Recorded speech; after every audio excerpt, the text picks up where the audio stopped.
Spiritual healing is not a miracle. When we do not know how something works, perhaps we might consider it as a miracle.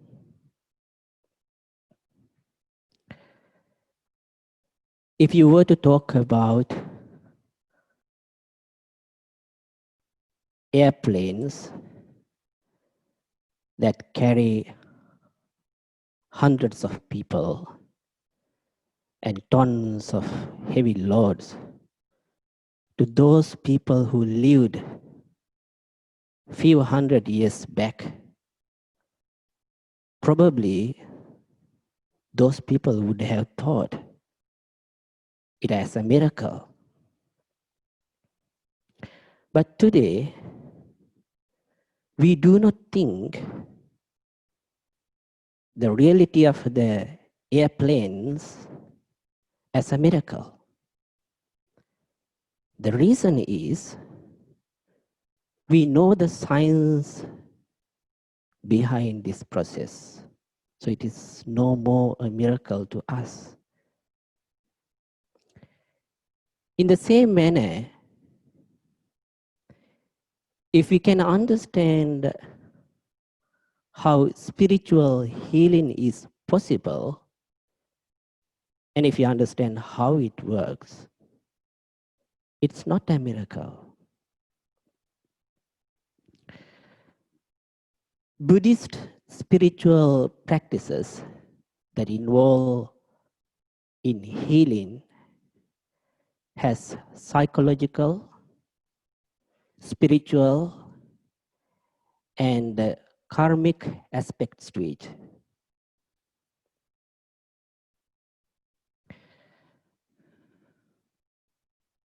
To begin with, perhaps we can ask the question, if spiritual practices can heal the diseases, then why do we need the doctors? First of all, I must say that Buddhism does not say that all the physical diseases can be healed through spiritual practices.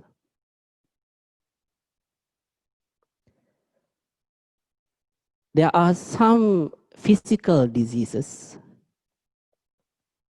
and their root causes can be found in the mind itself. They are mental oriented. Today, modern medicines recognize that many of the physical diseases, in fact, has mental causes. Anxiety, stress, prolonged depression, agitation, anger, and such kind of mental issues can closely link with various physical conditions like diabetes, high blood pressure, or even heart attacks. So those diseases that we can find their roots in the mind can be healed through spiritual practices. There can be some other diseases and their causes can be totally physical. Even in such cases, spiritual practices can be helpful to recover faster. An optimistic, positive-minded patient can recover faster than negative-minded, pessimistic patient. So Buddhist spiritual practices help us to develop a positive and wholesome mind, which can help to recover faster. Mind can make us sick. At the same time, mind also has power to cure us. There's another category of diseases recognized in Buddhist teachings, and they are karmically genetic. The causes of these diseases can be rooted in unwholesome actions, did either in this life or past lives. Even in such kind of cases, spiritual practices can help us. Some of these karmically genetic diseases can be healed through spiritual practices. Even in such cases where we cannot totally cure them, still spiritual practices can reduce a lot of sufferings here. The fourth category of diseases from the Buddhist point of view are the mental defilements themselves. From the Buddhist point of view, as long as we have negative, destructive, and unwholesome defilements rooted in human mind, mind is not healthy. We will experience a lot of suffering. In this fourth aspect, Buddha is the best doctor. In fact, in many discourses, we come across the analogy that the Buddha as a doctor, Dharma as medicine, and Sangha as nurses. Buddha prescribed the perfect cure for mental diseases caused by defilements. Enlightenment is the perfect healthy state of the mind. So this concept, Buddha as a doctor and Dhamma as medicine and the Sangha as nurses, later stage developed to a concept of medicine Buddha by Sajja Guru.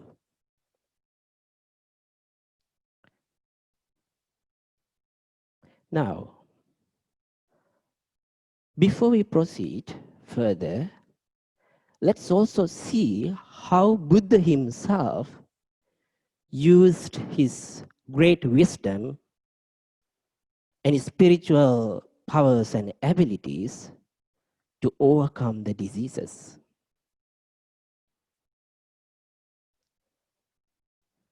There are occasions when Buddha fell sick.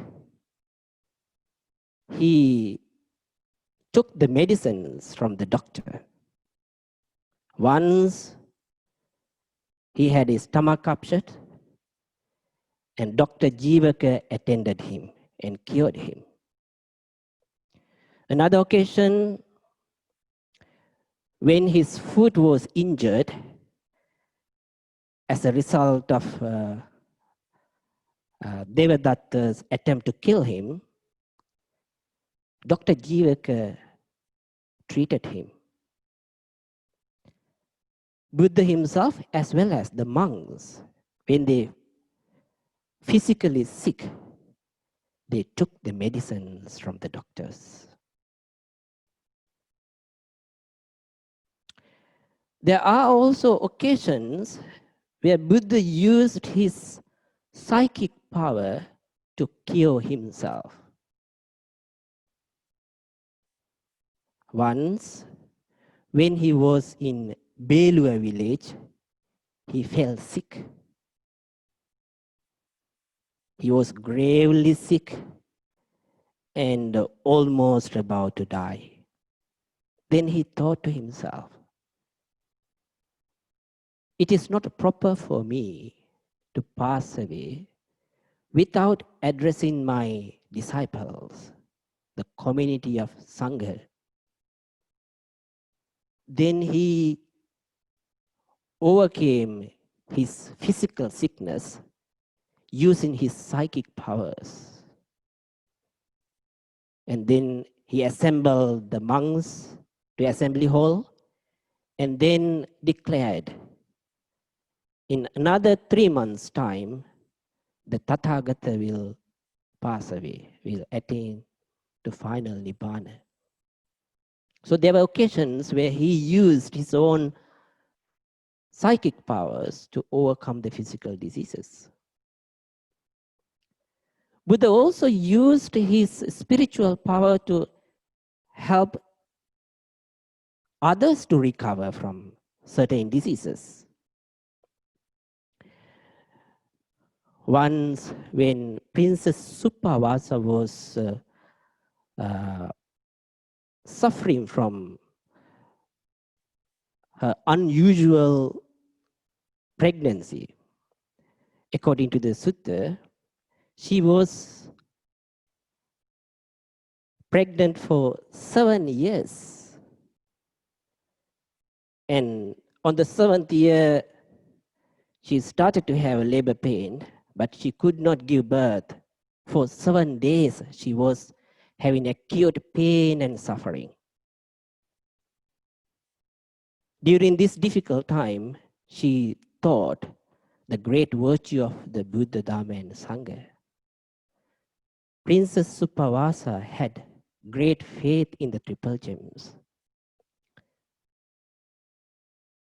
She addressed her husband and asked him to go to the Buddha and pay respect on behalf of her and relate her agony and sufferings to the Buddha. Buddha, having heard her suffering, uttered these words, "May Suppavasa be well, be free from diseases. May she give birth to a son who is free from sickness." Having received these words, this gentleman, the husband of Suppavasa, returned to his house. When he came home, he noticed that his wife has given a birth to a healthy son, and she was fully recovered. Elated Princess Suppavasa invited the Buddha and the community of monks to have lunch for 7 consecutive days, which Buddha did accept. So there were occasions where Buddha used his spiritual power to help the others. There were also occasions where the Buddha used the Dhamma as a healing power to help others to recover. Once, Venerable Mahakassapa was gravely ill. Buddha visited him, and then the Buddha recited 7 factors of enlightenment. After hearing to these 7 factors of enlightenment, Venerable Mahakassapa fully recovered from his diseases. So from the Buddhist point of view,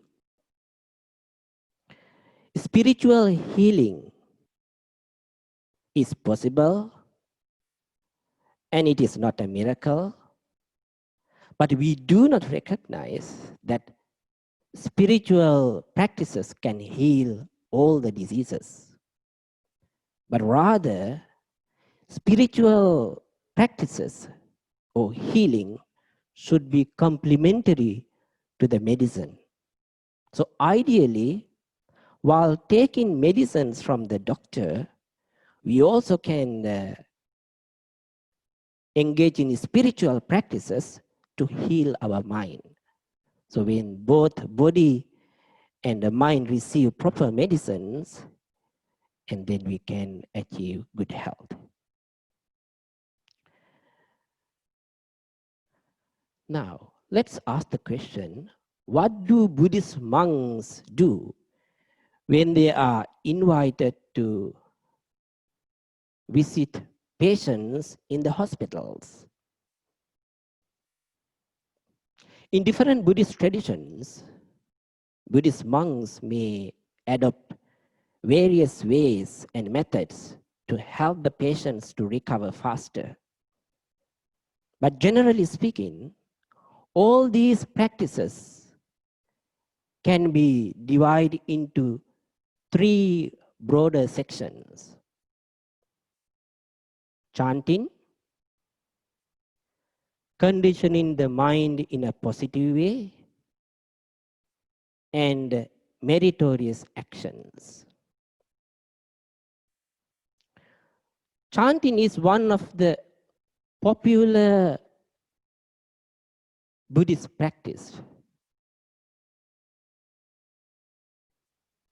But when the monks chant, what do they chant?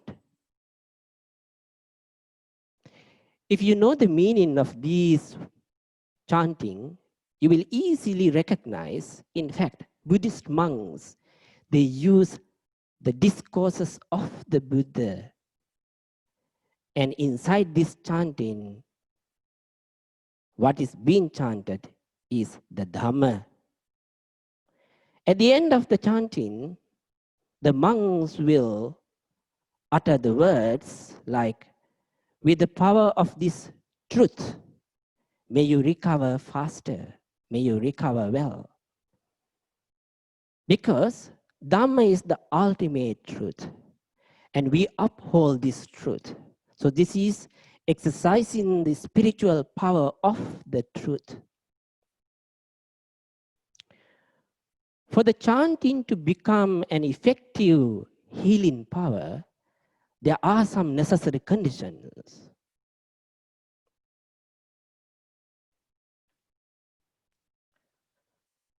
First of all, chanting produces sound energy. When these discourses are chanted melodically, rhythmically, and this soothing sound of the chanting produce positive, vibrant sound energy. This sound energy can change our mind, and it can affect our nervous system. When you listen to the sound of the chanting, our mind becomes calm, serene, peaceful. When the mind is peaceful and calm, the negativity disappears. Mind becomes very wholesome. Such a mind can help the body to recover faster. When the Buddhist monks do chanting, they also exercise the power of the virtue. Monks are upholding moral precepts, sila. These righteous principles helps to develop virtues. So basically, the monks or nuns or other Buddhist practitioners, they will keep away from all the types of evil, wicked, immoral, and unwholesome actions. They will dedicate themselves to cultivate great compassion, loving kindness, and such marvelous virtues. So when a monk does chanting and he exercises his virtuous power out of great compassion towards the patient, wishing the patient to recover faster, he will continue reciting the verses of the Dhamma. Third spiritual power involved here is the power of the concentration. monks and nuns, they dedicate themselves to develop their mind through meditation. Through meditation practice, we can develop our mindfulness, concentration, and other excellent qualities of the mind. When we do chanting, then we focus the patient and direct all the mental energy towards the patient, and then we will chant, wishing the patient to recover faster. So in this way, a monk or a nun who uphold righteous principles and dedicate oneself to practice meditation, who uphold the Dhamma as the truth, having great faith in the triple gems, having great compassion towards the patient, focusing and directing one's mind towards the patient, and wishing may you recover faster. When he does that chanting, it is a spiritual power. It is exercising of the power of the spiritual practice. In order for this spiritual power to take effect in the patient's body, from the patient's side, there is one requisite. The patient should have great faith in the Buddha, Dhamma, and Sangha. Then only it will work. If the patient doesn't have the faith in the triple gems, if the patient doesn't have respect towards the triple gems, and this doesn't work. So in order to have a healing power within the body of the patient, both the patient as well as the person who practice chanting must have these certain necessary conditions fulfilled. Then only it can become effective way of healing.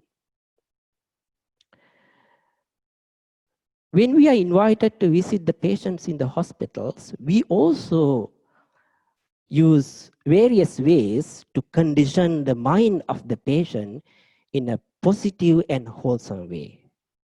Because such a positive mind can help the body to recover faster. But there can be many ways to do that. If the patient is someone who has great faith in the triple gems, but doesn't have Dhamma understanding or practical knowledge, in such cases, we might use the faith itself as a tool, as a force to help the person to recover. The monks might encourage the patient to engage in certain practices like recalling the name of the Buddha to his mind. So when the patient think of the Buddha, mind become positive, negativity disappear. Fear, stress, or any other kind of negative thoughts will disappear. Because of the great faith in the Buddha, the person might have wholesome mindset, a positive mindset to recover faster. In occasions where the patient doesn't have much physical ability to recollect the virtues of the Buddha or recite the name of the Buddha, then in such kind of occasions, it is still can be helpful to keep a Buddha statue or Buddha picture somewhere that patient can see easily and concentrate.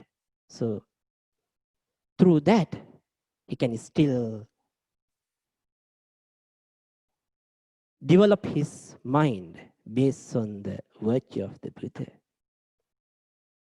If the patient still cannot do that, then we also can use like sound, the Buddhist chanting, or some soothing Buddhist music that can help the patient to concentrate and have a positive mindset.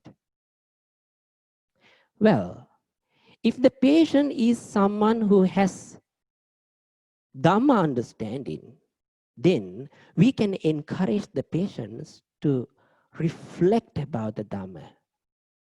We can particularly give a Dhamma topic for the patient to reflect and contemplate deeply about it. When the patient who has great faith in the triple gems contemplate and reflect the Dhamma, his mind becomes luminous and powerful and wholesome. And if the patient has practical understanding of the Dhamma, then we encourage that person to develop meditation itself.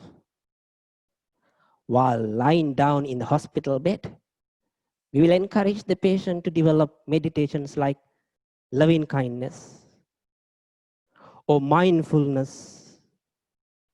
We will encourage the patients to develop mindfulness on feelings and observe the feelings without being attached to them. Or we will encourage the patients to observe the thoughts without being carried away. Or we will encourage the patients to contemplate on the impermanent, transitory nature of the existence. In this way, a patient can let go attachment, and mind become luminous, powerful. We also use Dhamma counselings. If a patient were to have some negativity because of some defilements, or because of the patient has got some grudge or to somebody, in such kind of cases, we also use Dhamma counseling to help the patient to have positive mind. So this is another way. We also encourage the patients to do meritorious actions, because wholesome karmic energy will be greatly helpful in the process of recovery. One of the popular methods is releasing those animals that are captured in the cage or kept for slaughtering purpose. This is popularly called life liberation. And Buddhists believe such kind of actions produce a lot of merits. We also encourage the patients to practice other forms of dana. In old folk homes, nursing care centers, there are people who are undergoing physical pain and suffering. So helping these people is another form of meritorious actions. And having helped these organizations to take care of their patients and elderly people, we generate the merits, and then we wish the well-being and happiness of the particular patient that we are thinking of. Or they also can help the monastic community, the monks and nuns, or some people help the monasteries, or even for Dhamma work, or any other kind of charitable action. All these are meritorious actions. So meritorious actions also can purify our mind and energize our mind with wholesome karmic energy. In that way also, it will help to recover faster. So generally speaking, these are the three major steps: chanting, and conditioning the mind in a positive way, and engaging in the meritorious actions. Through these, we can help the patient to recover faster. Before we end up this talk, there are a few more points I would like to bring up.